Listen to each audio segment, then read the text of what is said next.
Hey friends, Ash here with Sense. Hope you're doing really well. Today we're going to be taking a quick look at this one right here, Nautica Voyage. This fragrance is one of the best bang for your buck scents that you can buy. The quality that you get versus what you pay is fantastic. And for lots of guys that are just starting out collecting fragrances, this is going to be one of the first ones they pick up. And that's because people that are in the know have been suggesting Nautica Voyage as a fantastic value buy for years now. The fragrance opens up with apple and green leaves, and it gives you this really sort of fresh, uplifting, brisk, sort of aquatic, watery feeling when you first spray it on, with that sweetness coming from the red apple. Through the mid, you pick up some floral notes, mainly lotus, and then as it heads into the dry down, there are some clean woods and musks. The fragrance itself is enormously versatile. You can wear this pretty much anywhere and people are going to like the way it smells.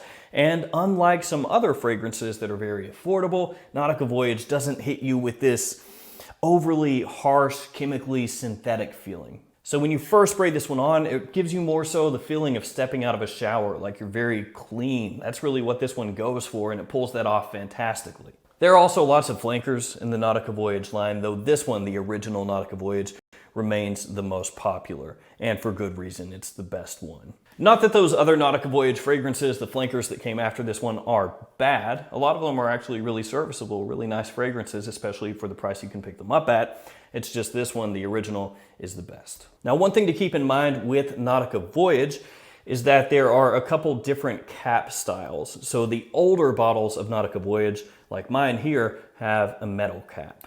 So they look like so. Modern bottles of Nautica Voyage come with a plastic cap, and this entire piece here will come up, not just the first top half. The fragrance itself remains the same, so don't worry about that. You will have some people that prefer this older style just because it is an older bottle, but the fragrance itself is still the same. In terms of when you would wear this, it is more suited for spring and summertime because this is an aquatic, fresh kind of fragrance. So it's going to be better suited for warm weather, and it is more of a daytime than nighttime fragrance. That being said, as I mentioned earlier, it is enormously versatile, so realistically you can pull it off whenever you want. And if you stay in an environment that's mainly air conditioned, it doesn't really matter if it's winter or summer because the temperature is going to be pretty much the same year round. For example, if you're in an office. The performance on this for being a summertime sort of fresh fragrance is actually pretty good for myself. 6+ hours on skin, so nothing to complain about there. And in terms of projection, more moderate. It's not really a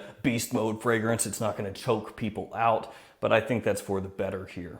So in terms of just being a really great bang for your buck, a potential compliment puller as well, because people do love the way it smells, Nautica Voyage hits it out of the park. There's a reason that pretty much everybody that collects fragrances has at least one bottle of Nautica Voyage, and that's because in warm weather, this is an absolute killer, and the price is great. So there we go. For me, Nautica Voyage, big thumbs up. It's a fantastic scent, one of the better buys that you can make. All right, guys, that's going to do it for me. Thanks for hanging out with me today. Stay safe out there. I'll see you again another time with another fragrance.